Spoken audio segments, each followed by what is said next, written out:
Tout à l'heure, on est arrivé à Dublin et je cherchais le Button Factory et j'ai l'impression que tout le monde est super stressé ici. Hein. J'ai posé la question à un mec, Button Factory, j'ai l'impression que le mec il avait passé son bac, j'ai dit Button Factory, il m'a fait Button Factory, Button Factory. I know, I think, bah if you think, ferme ta gueule quoi.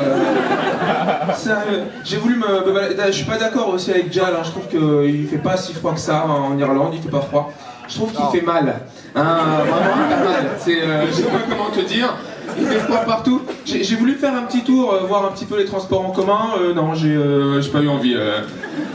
Mais je crois que il n'y a pas de métro ici. Hein. Non. Eh ben vous avez de la chance. Ouais, franchement, le métro, ça pue, c'est un truc de ouf. Il y en a qui ont compris le métro à Paris, il y en a qui viennent de Paris, qui se rappellent de cette odeur qu'il y a dans le métro. Ce truc, ça c'est le métro parisien, c'est le seul endroit au monde où tu peux lâcher des caisses. Personne ne te calcule. Sérieux. Je sais pas si vous vous souvenez, il y a des stations pièges dans le métro parisien, comme Nation ou Aubert, c'est des stations pièges. Et franchement, t'arrives dans ces stations comme ça, alors tu te prends un vent dans la gueule, c'est une sorte de courant d'air chaud, hein. Tu peux faire du bien ici en Irlande, hein, ça te réchauffe, mais si tu respires ce truc, tu saignes des yeux. Donc, à mon avis, ils ont mis des trous du cul géants comme ça dans le métro parisien, je comprends pas.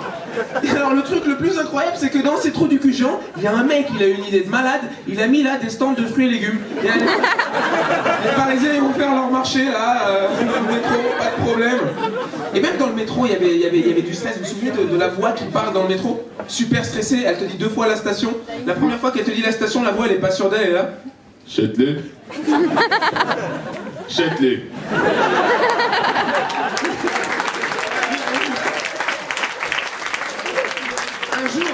Un jour, je m'attends à ce que lui me fasse genre un sans faute, il va arriver et me faire Concorde. Oh merde, Saint-Lazare. J'avais révisé et tout, je comprends pas. Je parle que du mec là, je parle que du mec. Parce qu'il y a aussi une femme qui te parle dans le métro. Elle est trop sûre d'elle, elle m'énerve, elle me fait penser à la Fayotte, la première de la classe. Elle, la première fois qu'elle te dit la station, elle est sûre d'elle. Et la deuxième fois, elle te fait un truc. Eh ben tu vois, j'avais raison. Champs-Élysées, Clémenceau.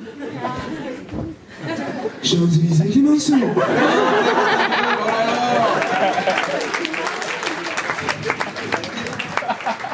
Vous vous souvenez du train de banlieue? Le train de banlieue, la pression que j'avais dans le train, dans tous les trains, dès que je prends le train, j'ai la pression. En fait, moi au départ, quand je prenais le train, je savais pas qu'il y avait ce jeu dans le train, le jeu du train. Tu sais, quand le train il arrive à son terminus, il se met à ralentir le train, et là il y a tout le monde qui se lève. Alors toi tu sais pas, tu te lèves avec les gens, ils se lèvent, je me lève. On va vers les portes du train, et là le jeu il commence vraiment. Tu sais, on se divise en 2 clans, 2 équipes. Il y a ceux qui pensent que le quai va être à gauche, ceux qui pensent que le quai va être à droite. T'es en panique, et une fois que t'as choisi ton équipe, tu te la racontes. Hein.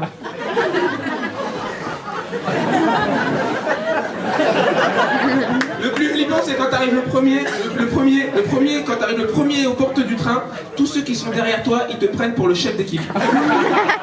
Ils pensent que toi, tu sais où il va tomber le quai. T'as plus qu'à prier pour que le quai soit de ton côté. Si le quai il est pas de ton côté, ils te regardent comme la dernière des merdes.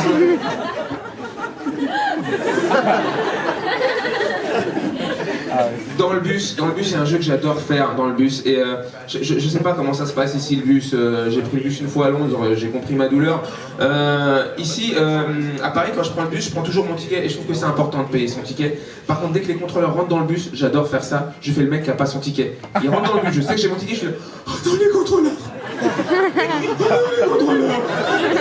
Et eux, ils sont contents, tu les vois, ils sont là « Ah, c'est génial !»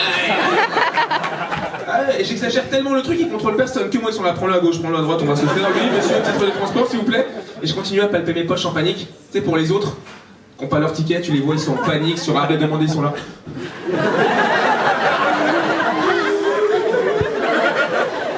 Ouais, c'est important. Je m'appelle Noman. Noman, c'est mon vrai prénom. Je dis ça parce que souvent on me pose la question, c'est quoi ton vrai prénom? C'est Noman, c'est mon vrai prénom. Y a pas de... Donc si vous avez des vannes, vous les gardez pour vous. Hein. No Man's Land. No man, no crime. Je l'ai fait depuis que je suis gamin. Non, Noman, c'est un prénom arabe en fait. Alors c'est moins à la mode que Mohamed, Rachid et Kader, hein, je vous l'accorde. En fait, dans le monde arabe, c'est comme si... c'est tellement pas à la mode, c'est comme si en France je m'appelais Célestin. C'est de la merde, hein, c'est pourri.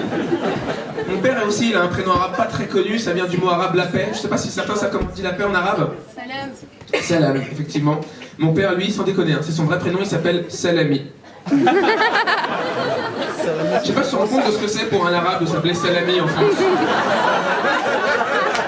fais vanner tous les jours.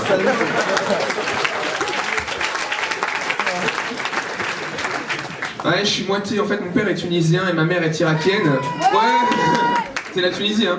Parce que l'Irak, c'est très rare. Tu sais, je vais l'Irak, il y a personne, ok. Ouais, tunisien, irakien. Je sais pas si vous vous rendez compte de ce que c'est, tunisien, irakien. Je veux dire, on parlait plus trop de la guerre en Irak. Il a fallu que les Tunisiens fassent la révolution. C'est-à-dire que, moi, avec mes deux origines, je trouve 40 ans d'actualité mondiale. J'ai l'impression que je m'en sortirai jamais. Je te jure, maintenant, j'ai peur des journalistes. J'ai peur de regarder les informations maintenant. D'ailleurs, c'est même pas l'information qui fait peur. C'est la manière dont les journalistes balancent l'info. Ça fait flipper. Ils disent jamais les informations normalement, genre en Afghanistan, il y a eu 8000 morts. Ils vont toujours te tourner l'information façon devinette qui met la pression. T'as l'impression que tu joues à un jeu de télé. Ils sont là. 8000. C'est le nombre de morts. Pourquoi ils font ça, les gars? Est-ce que nous, dans la vie de tous les jours, on est là? 14. C'est l'heure à laquelle je me suis réveillé. C'est pas ça. Même la météo, ils ont commencé à nous mettre la pression. Alors la météo, ils ont inventé des nouveaux termes.